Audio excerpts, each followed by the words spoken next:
बिस्मिल्लाहिर्रहमानिर्रहीम। Welcome to my YouTube channel. उम्मीद करता हूँ सब स्टूडेंट्स और दोस्त खैरियत से होंगे।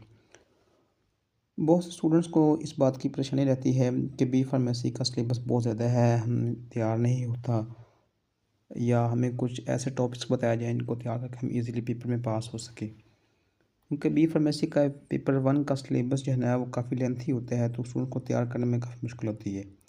तो आज मैं ये वीडियो उन स्टूडेंट्स के लिए बनाने जा रहा हूँ जो सप्लीमेंट्री एग्ज़ाम की तैयारी कर रहे हैं या तैयारी करना चाह रहे हैं, तो उनके लिए ये वीडियो बहुत हेल्पफुल होने वाली है। तो बात करते हैं most important topics for paper 1 के टॉपिक्स बहुत इम्पोर्टेंट कौन से होते हैं। आपको पता है पेपर 1 में 3 बुक्स होती हैं, एनाटॉमी, फिजियोलॉजी, बायोकेमिस्ट्री और माइक्रोबायोलॉजी। तो 1 बाय 1 तीनों का सिलेबस डिस्कस करेंगे, तीनों के इम्पोर्टेंट टॉपिक डिस्कस करेंगे और देखेंगे कौन सी बुक जो है उसकी परसेंटेज ज़्यादा होती है पेपर में, या कौन सी बुक को तैयार करके हम पेपर 1 में पास हो सकते हैं।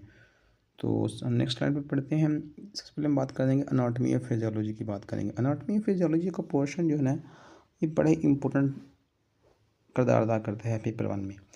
जो स्टूडेंट जी चाहता है कि वो पेपर में पास हो जाए, तो वो एनाटॉमी का पोर्शन जो है वो तैयार कर ले। एनाटॉमी ने ये वो पोर्शन होता है एनाटॉमी का जिसने आपको पास करवाना होता है, और ये क्योंकि ये सिलेबस बहुत थोड़ा होता है, लेकिन इसमें से पेपर जो है बहुत ज़्यादा बनता होता है। तो एनाटॉमी पोर्शन जो है ना इसमें बेसिकली ना 2 से 3 लॉन्ग क्वेश्चन आते हैं, यानी कि 15 मार्क्स के आपके तो लॉन्ग क्वेश्चन होंगे इसमें से। और इसके अलावा जो है 5 MCQs एटलीस्ट होते हैं 5 मार्क्स के। तो टोटल जो है 20 मार्क्स का पेपर आपका एनाटॉमी से सिर्फ बनता होता है, ठीक है। तो ये मैंने ना एक रफली एस्टिमेट अंदाज़ा लगाया है कि 2 से 3 लॉन्ग क्वेश्चन और 5 MCQs मिलाकर 20 मार्क्स का पेपर इसमें से लाजमी बन जाता है। बाज़ औक़ात इसमें से पेपर जो में से वो तीन लॉन्ग क्वेश्चन भी आते हैं और MCQ से वो 10 आ जाते हैं, तो मतलब 25 मार्क्स का पेपर बन जाता है। बाज़ का 30 मार्क्स का पेपर भी बन जाता है, लेकिन 20 मार्क्स का पेपर जो है एनाटॉमी में से मोस्टली बनता होता है, लाजमी बनता होता है। अब आप बात करेंगे कौन कौन से टॉपिक्स इंपॉर्टेंट है। वैसे तो एनाटॉमी को आपको कंप्लीट तैयार करना चाहिए, ताकि आप जो है ना वो थोड़ी सी बिल्कुल सिलेबस है, ताकि आप इसको कंप्लीट तैयार करके जो है ना वो अच्छे नंबर ले सकें या आपको पास होने के चांसेस जो बढ़ सकें। लेकिन इसके बावजूद भी हम फिर जी इसके इम्पोर्टेंट्स जो टॉपिक्स हैं जिनको लाजमी तौर पर इंश्योरली तौर पर जो है वो तैयार करना चाहिए आपको, वो कौन से हैं। तो उसमें से पहले आता है ब्रांचेस ऑफ एनाटॉमी है। एनाटॉमी की ब्रांचेस है जिसमें वो रीजनल एनाटॉमी है, सिस्टमेटिक एनाटॉमी है, उनकी सिंपली एक एक लाइन की डिफाइन है वो आपने तैयार करनी है। Anatomy of upper and lower limb, ये क्वेश्चन पेपर में आ चुके हैं, प्रीवियस पेपर में 2-3 बार क्वेश्चन ये आया हुआ है। एनाटॉमी बयान करें अपर लोअर लिम्ब की। एनाटॉमी ऑफ स्कल ह्यूमन खोपड़ी की एनाटॉमी, इसमें से MCQs काफ़ी आते होते हैं इस टॉपिक में से, ठीक है। वैसे भी लॉन्ग क्वेश्चन वाइज और MCQs वाइज दोनों वाइज ये टॉपिक बड़ा इंपॉर्टेंट है। एनाटॉमी ऑफ मेल और फीमेल रिप्रोडक्टिव सिस्टम, मेल और फीमेल रिप्रोडक्टिव सिस्टम, ये वाला क्वेश्चन भी पेपर में आ चुका है, तो ये वाला आप तैयार कर लेंगे। Anatomy of the respiratory system, और ये वाला भी पेपर में क्वेश्चन आ चुका है कई मरतबा, ठीक है। तो ये एनाटॉमी के वो इंपॉर्टेंट टॉपिक्स हैं जिनको आप तैयार करके जो है ना वो आप जो है ना जिनके आने के चांसेस बहुत ज़्यादा होते हैं, इनमें से MCQs वगैरह भी बहुत ज़्यादा आते होते हैं। इसके बाद हम बात करते हैं फिजियोलॉजी के पोर्शन की। फिजियोलॉजी का पोर्शन जो है ना ये पेपर 1 में बड़ा अहम किरदार अदा करता होता है। ये मतलब ये मेन यही वाला है पेपर 1 कह सकते हैं।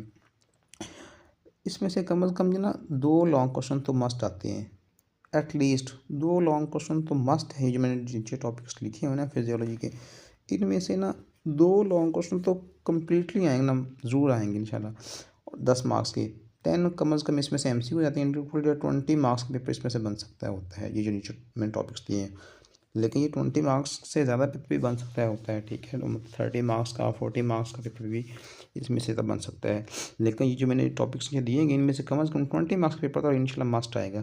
तो इसमें सबसे पहले हम बात करेंगे सेल ऑर्गेनेल्स की बात करेंगे, जिसमें साइटोप्लाज्म, एंडोप्लाज्मिक रेटिकुलम है, माइटोकॉन्ड्रिया और न्यूक्लियस। माइटोकॉन्ड्रिया वाला काफ़ी इंपॉर्टेंट लॉन्ग क्वेश्चन पेपर में आता है, और इसमें से MCQs वगैरह भी आते होते हैं। मैंने लिखा हुआ है MCQs के लिए। टाइप्स ऑफ मसल की टाइप्स स्मूथ, कार्डिक और स्केलेटल, ये वाला एक पेपर में लॉन्ग क्वेश्चन आया हुआ है, ठीक है। बोन्स और जॉइंट्स वाला ये वेरी इंपॉर्टेंट टॉपिक्स है, और इस टॉपिक्स के में से लॉन्ग क्वेश्चन आने के चांसेस जो है बहुत ज़्यादा होते हैं, ठीक है। उसके बाद ब्लड वाला टॉपिक बहुत इंपॉर्टेंट है, ये लॉन्ग क्वेश्चन के लिए और MCQs के लिए भी ये टॉपिक बड़ा है इंपॉर्टेंट है। इसमें से MCQs वगैरह भी आते होते हैं।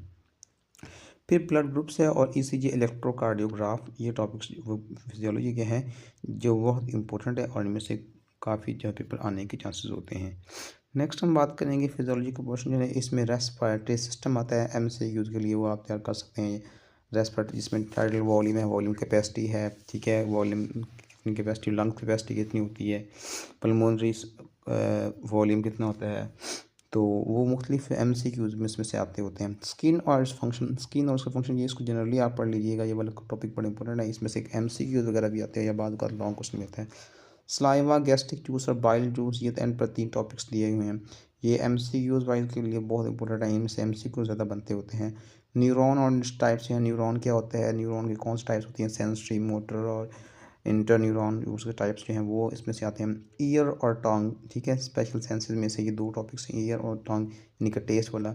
ये 2 वो टॉपिक्स हैं जो फिजियोलॉजी के, जिनमें से काफ़ी ज़्यादा तक हद तक पेपर जो आता है। अगर आप फिजियोलॉजी में मुझे टॉपिक्स दिए हैं, ये हैं मैंने मुझे बताए हैं, अगर आप इन टॉपिक्स को अच्छी तरह तैयार कर लें, एनाटॉमी के टॉपिक्स को तैयार कर लें, तो इंशाल्लाह जो है ना आपका मोस्टली पेपर जो है ना इन टॉपिक्स में से कवर हो जाएगा और आपके पास होने के चांसेस बहुत ज़्यादा बढ़ जाएंगे।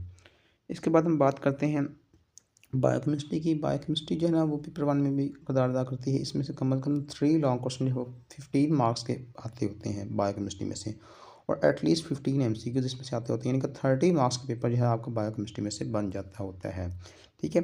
अब बायोकेमिस्ट्री इसकी एक खास बात ये होती है बायोकेमिस्ट्री की, कि अगर आप इसके सिलेक्टेड टॉपिक्स तैयार कर लेना तो इसमें से ज़्यादा पेपर बनता होता है और इसमें से ज़्यादा जो है वो आपके लॉन्ग क्वेश्चन लग जाते होते हैं। जैसे कि इसमें कार्बोहाइड्रेट्स और क्लासिफिकेशन वाला है, जिसमें मोनोस्क्राइड आता है, डाइस्क्राइड आता है और पॉलीस्क्राइड आता है।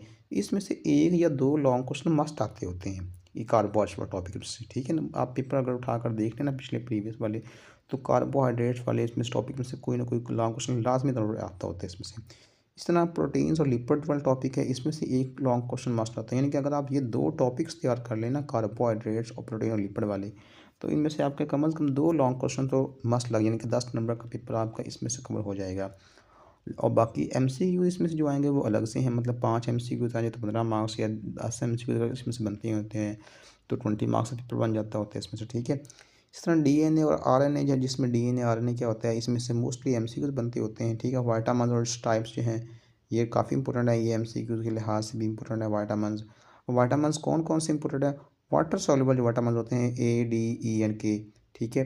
तो ये वाले आपके पास जो वाइटामिन जो है ना ये ज़्यादा इंपॉर्टेंट होते हैं इसमें, वाइटामिन वाले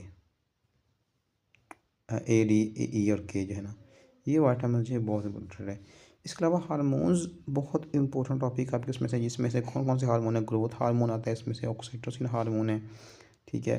इसके बाद प्रोजेस्टेरोन हार्मोन है और एस्ट्रोजन हार्मोन है, ये वाले हार्मोन है। ये लॉन्ग क्वेश्चन के लिए इंपॉर्टेंट है, इनमें से लॉन्ग क्वेश्चन भी बाजू का लग जाता होता है, ठीक है। इसी तरह हम बात करते हैं नेक्स्ट आपके पास जो है माइक्रोबायोलॉजी का पोर्शन है। माइक्रोबायोलॉजी का पोर्शन जो है ना बहुत ज़्यादा लेंथी बुक होती है, मोस्टली उसको छोड़ देते हैं चॉइस में, करते ही नहीं थे आप बिल्कुल भी। तो वो कहते हैं ना कुछ ना करने से कुछ होना बेहतर होता है, तो इसलिए इसमें से ना कुछ टॉपिक्स का तैयार कर लिया जाए ना, तो आपकी अच्छी वाली तैयारी इसमें से हो सकती है और ये अच्छा आपका पेपर 1 में हेल्प आउट कर देती है पेपर को पास करवाने में।